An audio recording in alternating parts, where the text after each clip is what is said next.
Next आपका है complex है 1 प्लस आई का पावर एन, 1 प्लस आई का पावर एन ग्रुप सी में हम आ गए हैं, प्लस 1 माइनस आई का power n is equal to 2 raise to the power n plus 2/2 into cos n pi by 4 होता है। ये प्रूफ करना है। तो देखो पोलर फॉर्म मैंने बताया हुआ है, 1 प्लस आई का अगर आप पोलर फॉर्म लिखोगे तो 1/√2 से मल्टीप्लाई करना पड़ेगा, ये बनेगा आपको, और √2 से मल्टीप्लाई करना पड़ेगा, राइट। तो √2 आपका बाहर आ जाएगा। इसको क्या हो गया है, तो ये बनेगा √2 एंड 1 प्लस आई ऐसे बोलते हैं, राइट। तो √2 टाइम्स 1/√2 प्लस i/√2, ये बनता है √2 times cos π/4 plus i sin π/4, है ना। अब मुझे अगर 1 माइनस आई निकालना है तो 1 माइनस आई क्या बनेगा, √2 times cos π/4 but minus i sin π/4 बनता है, ठीक है। तो यदि मुझे पावर n लेना है तो पावर n में लिखना क्या है, 1 प्लस आई का पावर n जो होगा डिमोवियस थ्योरम से √2 का power n and cos π/4 plus i sin π/4 का पावर n, ये हो जाएगा 2 का पावर n/2, है ना। और ये बनेगा आपका cos n π/4 plus i sin n π/4, लिख देना, आ रहा है थैंक्स टू डिमोवियस थ्योरम, ठीक है।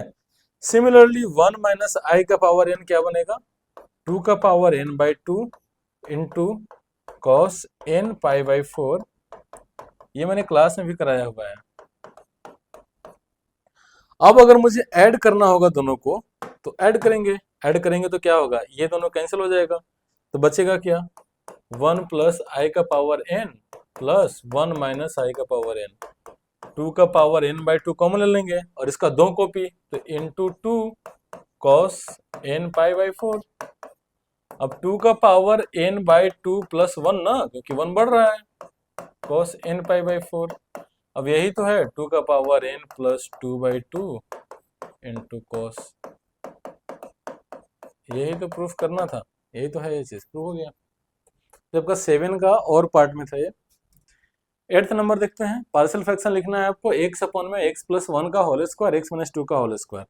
आपको दिख रहा है कि नीचे जो है आपका क्वाड्रेटिक है, तो उस केस में क्या करते हैं आपको पता होगा, क्या होता है, x अपॉन में x प्लस 1 का होल स्क्वायर है एंड x माइनस 2 का होल स्क्वायर है। इसका फॉर्मेट क्या होगा, a अपॉन में x plus 1 plus b upon में x प्लस 1 का होल स्क्वायर, यह आपका इसके लिए हो गया, प्लस c अपॉन में x minus 2 plus d upon में x माइनस 2 का होल स्क्वायर, और बाकी आपको काम करना है, समझे। तो बाकी काम कैसे करोगे आप, सिंप्लीफाई करो पहले इसको, इसका जो एलसीएम आएगा यही बनने वाला है, x प्लस 1 का whole square into x minus 2 का होल स्क्वायर, तो बनेगा a times x plus 1 into x minus 2 का whole square plus b times x minus 2 का whole square plus c times x minus 2 into x plus 1 का whole square and plus d times x plus 1 का whole square, right. इधर आ गया x upon में x plus 1 का whole square into x minus 2 का whole square. अब दोनों साइड में फ्रैक्शन है, दोनों का डिनोमिनेटर सेम है तो न्यूमरेटर सेम होगा, तो क्या बनेगा, x times a times x plus 1 into x minus 2 का whole square plus b times x minus 2 का whole square, c times x minus 2 into x plus 1 का whole square and d times x plus 1 का whole square. ये एक identity बन गया जो हर एक x के लिए ट्रू होगा। इसमें आपको अब x चूज करना है, कुछ चूज करो। अगर मैंने x का वैल्यू 2 लिया तो ये भी 0 हो जाएगा, ये भी 0 हो जाएगा, ये भी 0 हो जाएगा, बचेगा ये, तो पुट करो आपका x इज इक्वल टू 2, तो इधर तो 2 आ जाना है, इधर क्या बनेगा, a b c वाला सारा टर्म 0 हो जाएगा, 2 प्लस 1 क्या होता है 3, 3 3 जा 9, तो 9d हो गया, तो d का वैल्यू क्या मिल गया आपको 2/9, ठीक है।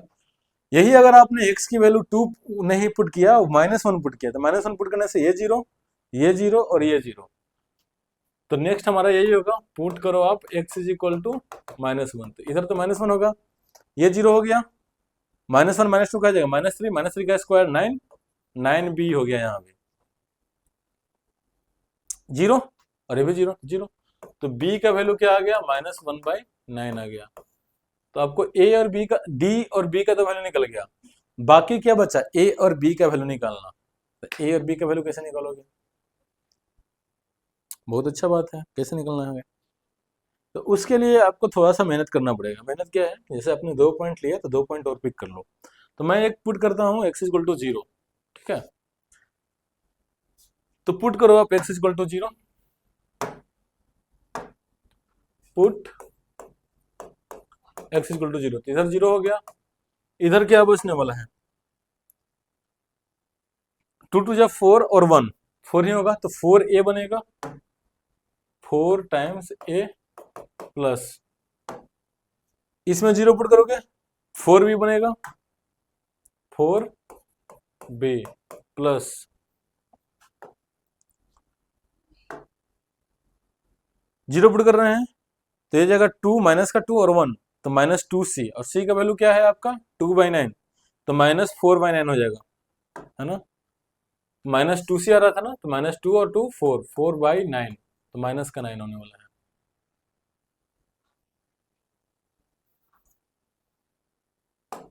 Four B -4/9।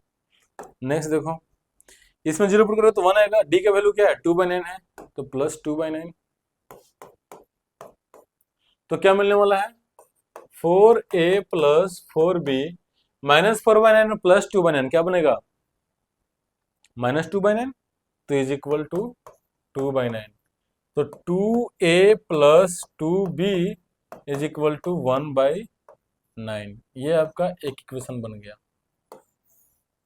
0 से। ठीक है, क्लियर है। अच्छा, अब आपको एक और तो चाहिए, तभी तो आप ए और बी का वैल्यू निकाल पाओगे, तो उसके लिए एक और कोई पॉइंट पिक करो। तो 1 पिक कर लिया, 2 पुट कर लिया, 1 पुट नहीं किया था, -1 पुट किया था, एक बार 1 पुट कर लेते हैं। मैंने स्टार्टिंग में बताया कि हर एक एक्स के लिए ट्रू है, तो put x equal to 1, coefficient को भी कंपेयर कर सकते हो, कोई दिक्कत नहीं है, वहां से भी आ सकता है, डेरिवेटिव भी निकाल सकते हो आप, वहां से भी आ सकता है। तो मैं पुट कर रहा हूं, इधर आ जाएगा 1, इधर क्या बनने वाला है, ये 1 आ गया, ये क्या बन जाएगा 1 + 1 2, 1 - 2 -1, -1 का स्क्वायर 1 ही होगा, तो 2a आ गया। इधर क्या बनेगा 1 - 2 क्या हो जाएगा 1 ही होगा, तो +b हो जाएगा। इधर 1 - 2 1 माइनस का, और 1 + 1 2 2 जा 4, तो माइनस का 4c, और c का वैल्यू क्या है 2/9, राइट, तो ये क्या बन जाएगा 8/9, माइनस का 4c था, तो माइनस का 8/, अच्छा c का वैल्यू देख रहे थे ना, b का वैल्यू निकाला था हमने, तो अपोजिट कर दिया, गड़बड़ कर दिया यहीं पे।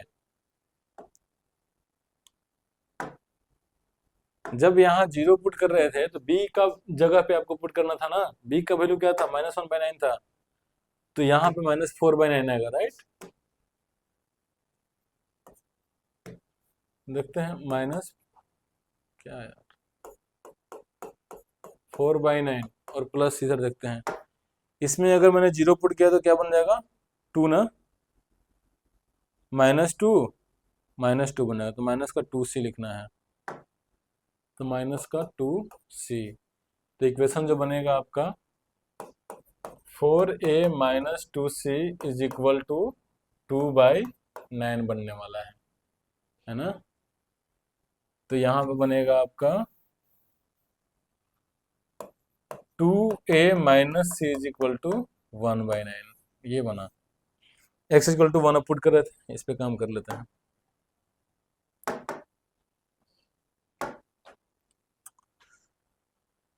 ठीक है, तो 1 पुट कर रहे थे तो क्या आ रहा है, b का हमने b ही छोड़ दिया, राइट, b की जगह पे क्या है -1/9 है, तो b की जगह पे आपको -1/9 पुट करना है।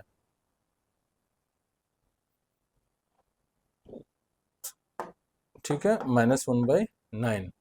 अब c देखो, आप 1 पुट करोगे तो 1 + 1 2 है ना, और 1 - 2 -2, तो -2c का मतलब क्या है -2c ही, -2c, और 1 पुट कर रहे हैं ना, तो 1 + 1 2, 2 टू जा 4, 4D मतलब 8/9। इधर क्या बनने वाला है, 2A - 2C is equal to -7/9, है ना।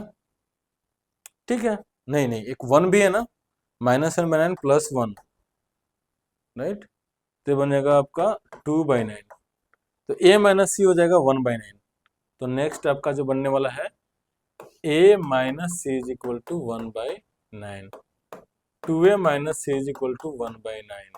सब्ट्रैक्ट कर दो, C से C कैंसिल हो गया, ये भी हो गया, तो A का वैल्यू 0 हो गया और C का वैल्यू -1/9 हो गया। ठीक है, तो पार्शियल फ्रैक्शन क्या बनने वाला है, ये वाला टर्म 0 हो जाएगा, तो इसका जो पार्शियल फ्रैक्शन होगा मैं डायरेक्टली यहीं पे लिख रहा हूं, ध्यान देना। A का वैल्यू 0 है, B का वैल्यू क्या है -1/9, तो -1/9 टाइम्स x + 1 का होल स्क्वायर। C का वैल्यू क्या था, -1/9 ही था ना, देखो जरा, C का वैल्यू आपका क्या है, -1/9 ही है, तो C का है -1/9, तो -1/9 टाइम्स x + 2, और D का है 2/9, 2/9 टाइम्स x + 2 का होल स्क्वायर। यही आपका रिक्वायर्ड पार्शियल फ्रैक्शन हुआ। ठीक है, तो इसमें टाइम लगता है, बट पार्शियल फ्रैक्शन में अगर आपको सिंपल पूछ रहा है तो सिंपल वाला ही अटेम्प्ट करना है। इसके जगह पे आप इससे इजी क्वेश्चन अटेम्प्ट कर सकते हो, जो कि इसका और वाला पार्ट आपको दिखेगा। यही था शायद, राइट, ये था ना, और वाला पार्ट कॉम्प्लेक्स वाला है, इजी ही है ना। तो एक अगर आपको थोड़ा सा लेंदी क्वेश्चन मिल रहा है, थोड़ा सा ज्यादा कंप्यूटेशनल मिल रहा है, तो आपको उसको स्किप करना है, जो कम कंप्यूटेशनल है उस पर ध्यान देना है।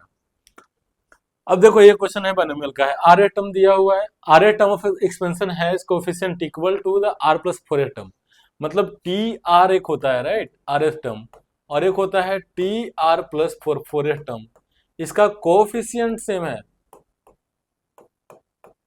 ना।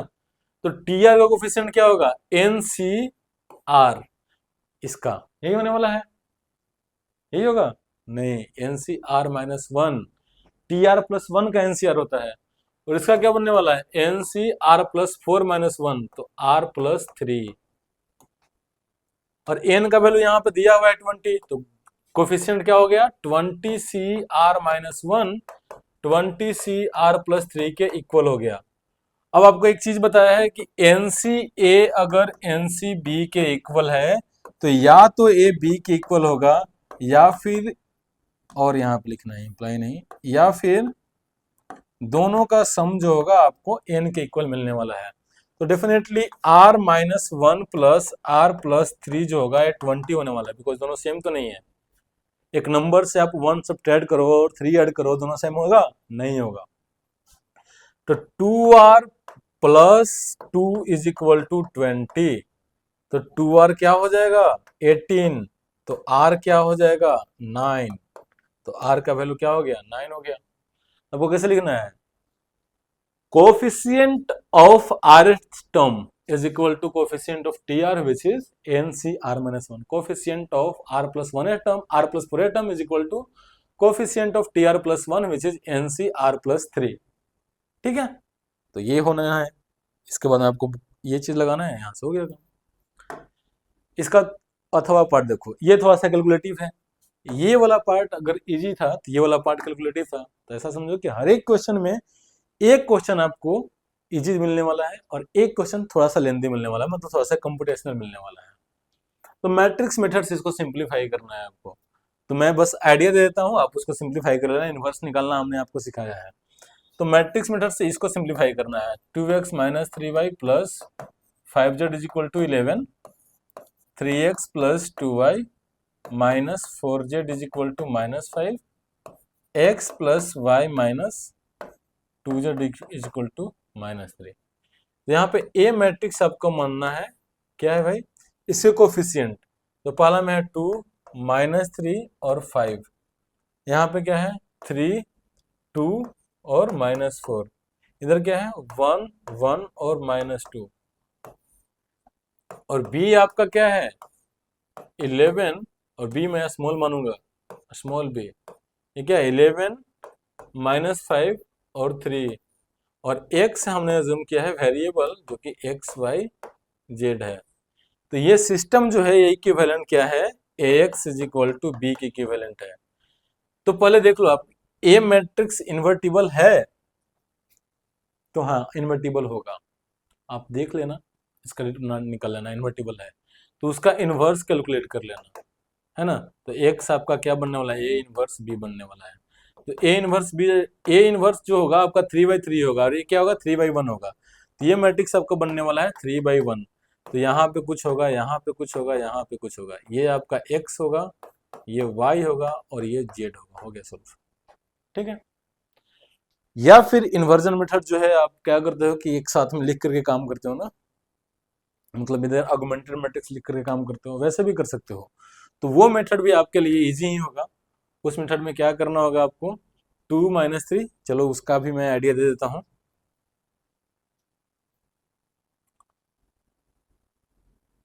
ओके, तो यहीं पे मैं लिख रहा हूँ वो चीज, ऑगमेंटेड मैट्रिक्स वाला फॉर्म।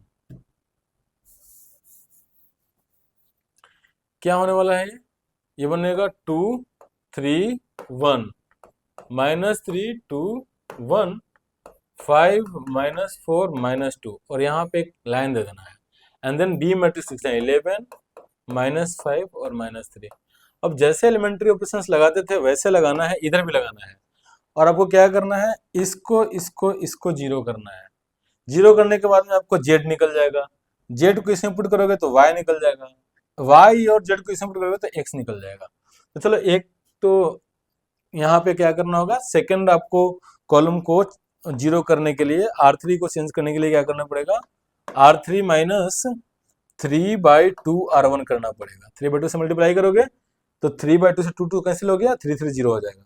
सिमिलरली अगर R4 में चेंज करना चाहते हो इसको जीरो करने के लिए, तो R4 -1/2 R1 करना पड़ेगा, है ना। तो ऐसे ऑपरेशंस लगाने के बाद में इसको ट्रायंगुलर मैट्रिक्स में बनाना है, मतलब ये जीरो और ये जीरो कर देना है। अब यहाँ पे जो भी होगा, यहाँ पे कोई नंबर होगा, मान लो कि अल्फा, तो अल्फा जेड हो जाएगा -3, तो जेड का वैल्यू क्या हो जाएगा, -3/अल्फा। अगर ये जीरो हो गया ना, तो मैट्रिक्स का इनवर्स एग्जिस्ट नहीं करेगा, बट इसमें एग्जिस्ट कर रहा है, तो कोई दिक्कत नहीं है, अल्फा आपका नॉन जीरो ही मिलने वाला है। अब जेड का वैल्यू इसमें आ गया, तो यहाँ पे बनेगा 2b -4, सॉरी 2y, 2 नहीं, यहाँ पे भी तो कुछ नंबर होगा, जब चेंज करेंगे तो ये भी चेंज होगा, ये भी कुछ चेंज होगा, ये भी चेंज होगा। तो this y plus this z is equal to this, तो z का वैल्यू यहाँ से निकाल के सिंपल करेंगे तो y का वैल्यू, मतलब रिवर्स सब्स्टिट्यूशन करते जाओगे तो आपका वैल्यू निकलता जाएगा। तो ये भी एक मेथड है, इससे भी आप सोल्व कर सकते हो।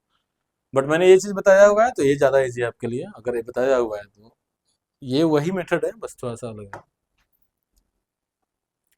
नेक्स्ट देखना, find the equation of a straight line drawn through the point of intersection of this and parallel to this. मतलब क्या है कि आपका एक लाइन है ये वाला, एंड एक लाइन है ये वाला, और एक दूसरा लाइन है ये वाला। अब इसका पॉइंट ऑफ इंटरसेक्शन से पास कर रहा है और इसके पैरेलल है, मतलब इस लाइन का आपको इक्वेशन निकालना है। तो पहले आपको ये वाला पॉइंट निकालना पड़ेगा, तो कैसे निकलेगा, सोल्व करो।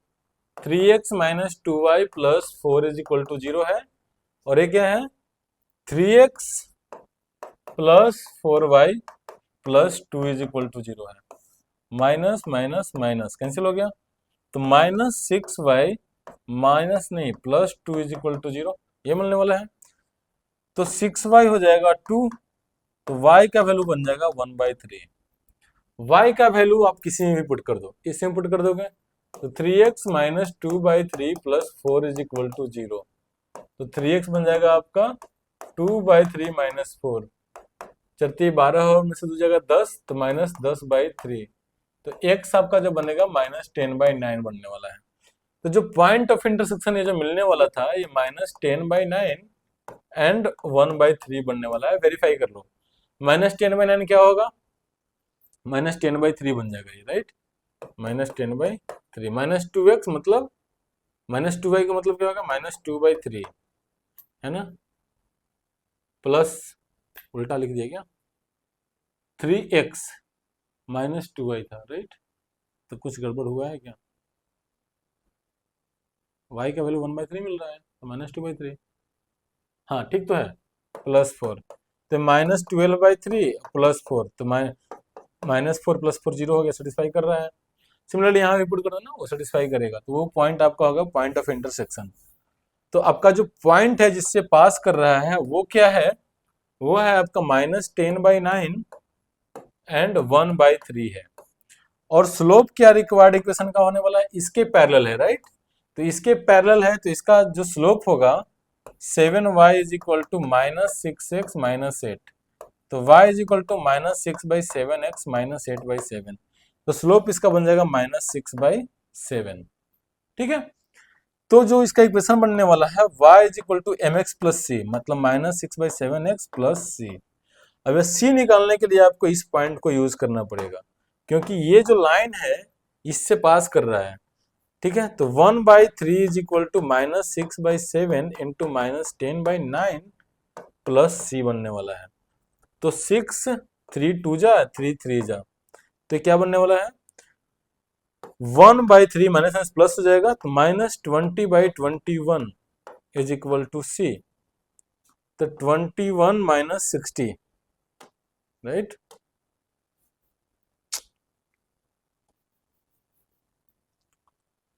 ट्वेंटी वन -60 क्या बन जाएगा 21 - 60 बाई, अच्छा 60 क्यों इतना लंबा क्यों कर रहे हो यार, 21 और 3 का एलसीएम 21 होगा, राइट।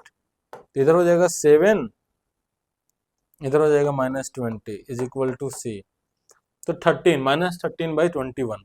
तो इक्वेशन क्या बनने वाला है y is equal to -6/7x, और c का वैल्यू क्या है -13/21, -13/21, तो 21y इज इक्वल टू -6 नहीं -18, -18x और -13, यही होने वाला है आपका, राइट। तो मतलब 18x plus 21y plus 13 is equal to 0, यही इक्वेशन होगा, राइट। तो क्या किया है हमने, किसी भी लाइन का इक्वेशन निकालने के लिए एक पॉइंट और उसका स्लोप चाहिए। पॉइंट दिया हुआ है कि इसका इंटरसेक्शन है, तो इस दोनों को सोल्व करके पॉइंट निकाल लो। स्लोप के लिए दिया हुआ है कि इसके पैरेलल है, तो इसके पैरेलल है तो इसका स्लोप और उसका स्लोप सेम ही होने वाला है, तो इसका स्लोप हमने निकाल दिया, स्लोप निकल गया, पॉइंट निकल गया, तो आपको इक्वेशन निकल जाएगा, जी है। इसके अलावा क्या क्वेश्चन है इसका अथवा में कि find the equation of a straight line through the origin and making an angle 45 degree with the line √3x। ये जो लिखा हुआ है ये गलत लिखा हुआ है, ये x रूट में दिख रहा है, तो इसका मतलब ये है कि √3x बाहर है plus y is equal to 11।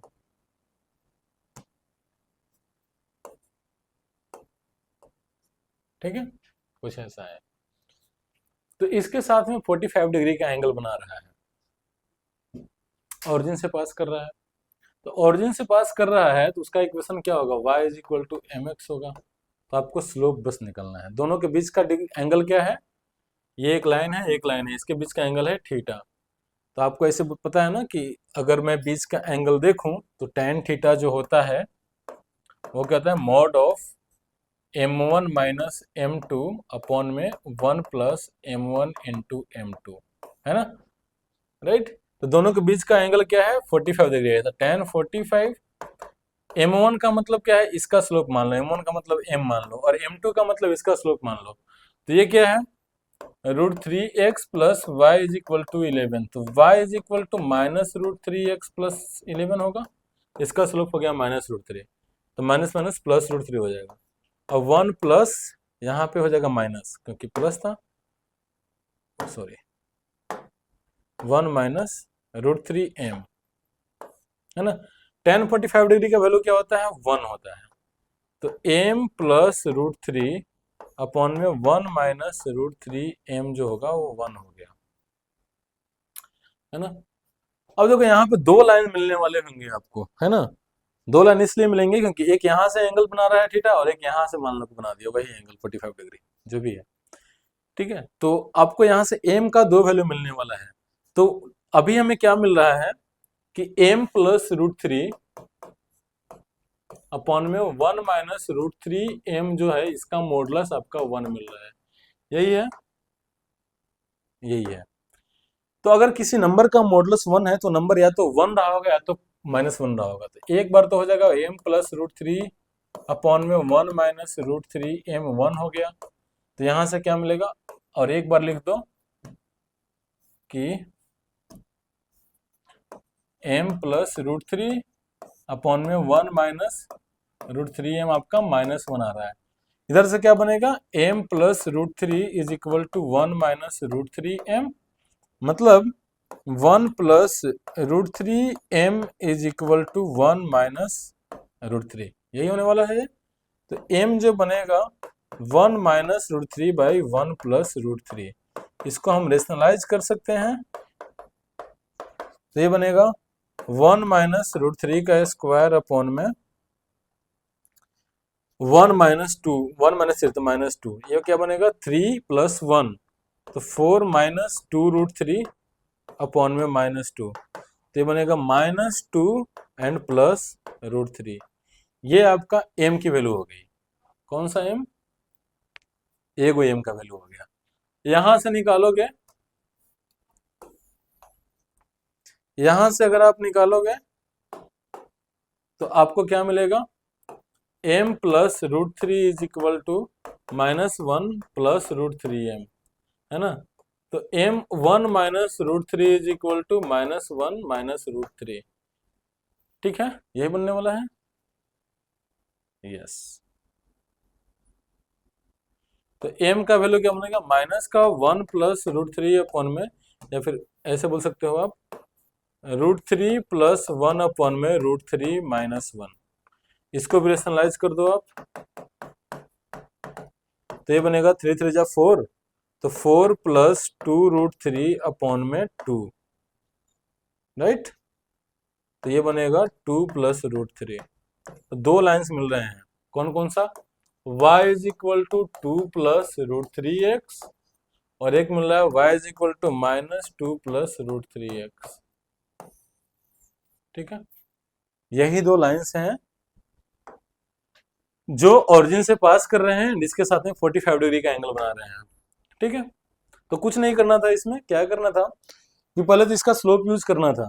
क्यों भाई, क्योंकि मुझे ये फॉर्मूला लगाना है, इसका मुझे स्लोप निकालना होगा ना। जो लाइन जो है उसके साथ में 45 डिग्री का पास पास रख रहा है, मतलब 45 डिग्री का एंगल बना रहा है, तो डेफिनेटली उसका ना कुछ तो स्लोप रहा होगा, तो उसका स्लोप निकालना है।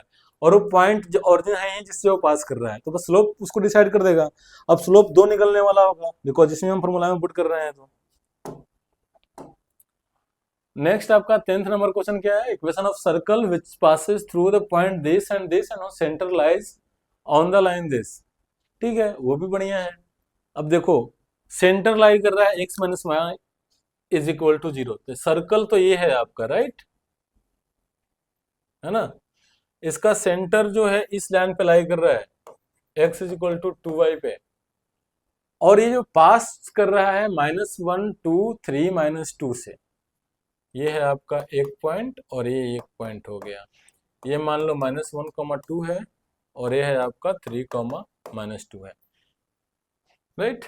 तो इसका जो सेंटर रहा होगा वो सेंटर कैसा रहा होगा, अगर मैं एच ले रहा हूं एक्स, तो के क्या रहा होगा, दूसरा पॉइंट वाई जो होगा h/2 होगा। तो ऐसा कर सकते हैं, वाई ही हम के मान लेते हैं, तो ये 2k होगा, है ना। अब सर्कल का इक्वेशन क्या होता है, x square plus y square plus 2gx plus 2fy plus c is equal to 0, यही होता है ना। अब आपको 3 पॉइंट दिया हुआ है, एक बार ये और ये, इसमें k का वैल्यू निकल जाएगा, है ना। तो इस दोनों से ही काम हो जाएगा। या फिर एक ऐसा काम कर सकते हो आप कि इससे इसका डिस्टेंस निकाल लो और इससे इससे इक्वेट कर दो डिस्टेंस, है ना, सेम ही होना चाहिए। मतलब ये सेंटर है ना, तो k का वैल्यू निकल जाएगा। तो देखो, तो 2k प्लस 1 का स्क्वायर जो होगा वो k माइनस 2 का होल स्क्वायर के इक्वल होगा,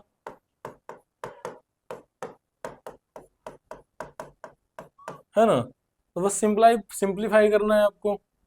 सिंप्लीफाई करोगे तो क्या बनेगा यहाँ पे 4k² plus 1 plus 4k, right, plus k² minus 4k plus 4, इधर क्या बनेगा 4k² प्लस 9 माइनस 12k, तो बनेगा k² प्लस 4 प्लस 4k। ये कैंसिल हो रहा है, ये कैंसिल हो रहा है, 4k से 4k भी कैंसिल हो रहा है, राइट। 4 और 1 5 इधर हो गया, इधर क्या हो गया 9 4 13 13 हो गया, राइट, इज इक्वल टू 13। इधर क्या -12k प्लस 8k 4k तो -8k, इधर क्या हो जाएगा -8 इज इक्वल टू -8k, तो k का वैल्यू क्या हो गया 1 हो गया, है ना। तो ये जो सेंटर होगा इसका सेंटर क्या होने वाला है 2,1 होने वाला है। अब सेंटर मिल गया तो, और रेडियस भी निकाल सकते हो क्या, रेडियस इसका क्या होने वाला है, यहाँ पे मैं लिख देता हूँ, सेंटर जो है आपका क्या है 2,1 है। आर निकालना होगा तो आर के लिए क्या करोगे 2 + 1 का होल स्क्वायर प्लस 1 - 2 का होल स्क्वायर, यही करना होगा। तो 2 + 1 क्या होता है 3, 3 का स्क्वायर 9 और 1 - 2 क्या हो जाएगा 1, 1 का स्क्वायर 1, तो इसका स्क्वायर रूट हमें चाहिए ना, तो आर स्क्वायर क्या हो गया 10 हो गया। तो इक्वेशन क्या होता है इसका, सेंटर अगर 1 2,1 है तो x - 2 का होल स्क्वायर प्लस y - 1 का whole square equal to r square 10, यही आपका इसका इक्वेशन हो गया। इसको सिंप्लीफाई भी कर सकते हो। इस फॉर्मेट में लिखने का मतलब नहीं था, इसमें अगर लगा रहे हैं तो एफ जी और सी का वैल्यू निकालना पड़ेगा, तो 2 पॉइंट गिवन है, एक इसका रेफरेंस लेना पड़ेगा, तो बेटर है आपका यही आसान है। तो इसमें क्या किया हमने कि पहले तो जो सेंटर से लाइन पास कर रहा था उस पे पॉइंट हमने देखा तो किस फॉर्मेट में होगा, अगर एक्स का वैल्यू हमने वाई का वैल्यू के लिया तो एक्स का वैल्यू क्या होगा 2k होगा, तो इस पे जो पॉइंट मिलेगा इस फॉर्म का होगा। अब इसका डिस्टेंस इससे और इससे सेम ही होने वाला है, बिकॉज जो सर्कल पे है, क्योंकि रेडियस होता है, तो इससे हमने k का वैल्यू निकाल लिया, तो सेंटर निकल गया 2,1। अब सेंटर से इसका पॉइंट का डिस्टेंस क्या होगा रेडियस होगा, तो रेडियस निकल गया √10। अब √10 इसका रेडियस है, सेंटर ये है, तो हमने इसमें पुट कर दिया, आपका इसका इक्वेशन निकल गया। ठीक है, लिखना अच्छे से है, लिखना कैसे है, पहले आपको ये पॉइंट करना है कि centre let point to the centre is k, 2k, k, since this is passes through x, मतलब since this is passes through x is equal to 2y, this line, right. And इसके बाद में आपको क्या करना है कि डिस्टेंस फॉर्मूला लगा के ये इक्वेट कर देना है, k का वैल्यू निकाल देना है। इसका अथवा क्या है, find the equation of parabola which vertex is 0,2 and focus is, अब देखो वर्टेक्स किस पे है 0,2 कहाँ पे होता है y एक्सिस पे, और फोकस आपका ये है, इसका डायरेक्टली लिख देना है x² is equal to 4ay 4 एक second, x² equal to 4ay, तो 4a का वैल्यू क्या है 2 है y, तो x² is equal to 8y, इसमें और कुछ नहीं करना है। देखो इसका अथवा पार्ट कितना सिंपल था। नेक्स्ट है 11 नंबर, जो कि लास्ट क्वेश्चन है आपका, r² गिवन है, tan inverse this is equal to π/2 proof करना है। मतलब r² गिवन है तो उसका हमें यूज करना पड़ेगा इसमें, तो tan inverse a plus tan inverse b का फॉर्मूला आपको पता है क्या, ये होता है tan inverse a plus b upon में 1 - ab। अब देखो ये पूरे में हमको लगाना होगा तो 3 के लिए लगाना होगा, अब π/2 अगर tan इनवर्स समथिंग π/2 हो रहा है तो उसका डिनोमिनेटर क्या हो रहा होगा 0 हो रहा होगा, तो बस वही हम अगर प्रूफ कर दें तो काम हो जाएगा।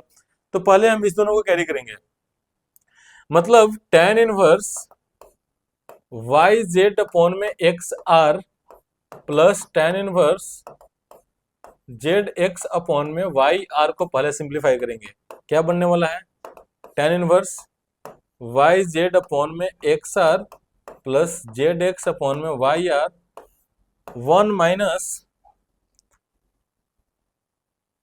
yz इंटू zx अपॉन में xr इंटू yr, ठीक है, यही होने वाला है।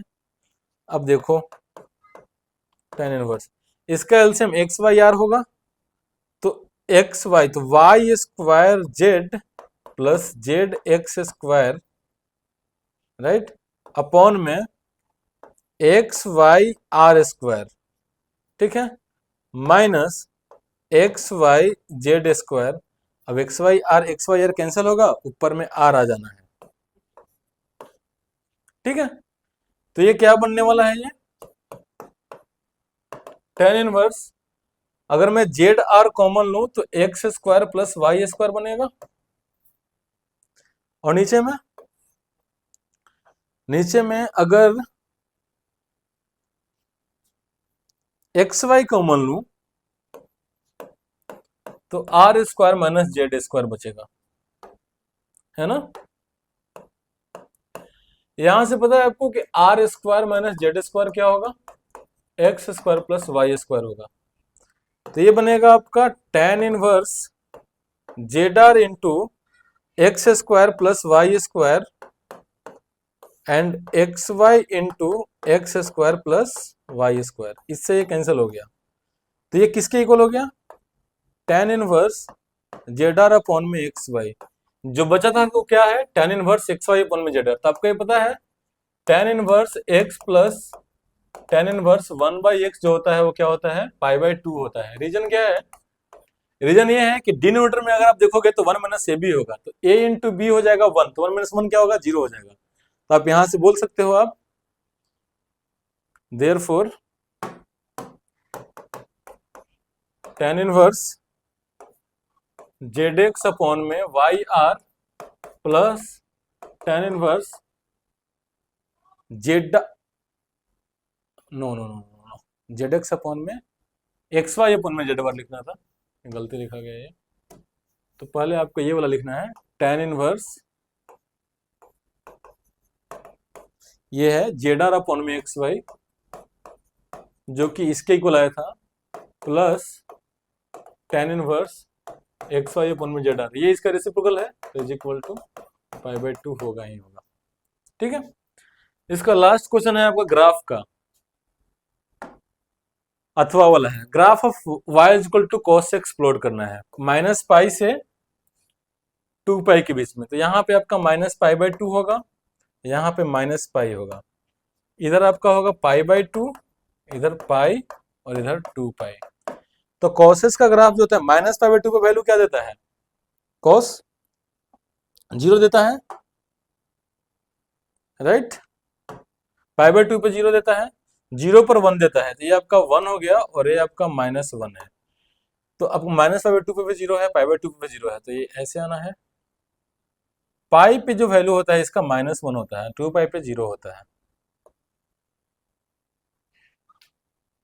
नो नो नो नो, गलती हो गया यहाँ पे, ये आपका जो होगा, ये आपका जो होगा थ्री पाई बाई टू होगा, राइट, और इधर आपका टू पाई होने वाला है, टू पाई पे ऐसे जाएगा वन। सिमिलरली माइनस पाई पे कॉस क्या देगा, माइनस वन। तो कुछ इस तरीके का ग्राफ होगा, ठीक है। तो बस क्या करोगे आप यहाँ पे लिखोगे x और यहाँ पे y, x का वैल्यू पहले माइनस पाई लेना है, माइनस पाई पे क्या देगा, minus one, minus pi by two पे जीरो, जीरो पे वन, पाई बाई टू पे जीरो, पाई पे minus one, two three pi by two पे जीरो, टू पाई पे वन, एंड इसके बाद में इस तरीके से प्लॉट कर देना है बस, ठीक है। चलिए, तो इस तरीके से आपका दोनों ग्रुप खत्म हो गया, 2021 को हमने डिस्कस कर लिया है। कुछ क्वेश्चंस ज़्यादा लेंदी थे तो उसको मैंने टाइम थोड़ा सा ले लिया है, कोई ये नहीं है, तो थोड़ा सा लंबा वीडियो हो सकता है। बस ध्यान रखना लंबे क्वेश्चंस को हमें एग्जाम में नहीं करना है, हमें क्वेश्चंस जो सिंपल होने वाले हैं उसको करना है, ठीक है। All right, so thank you.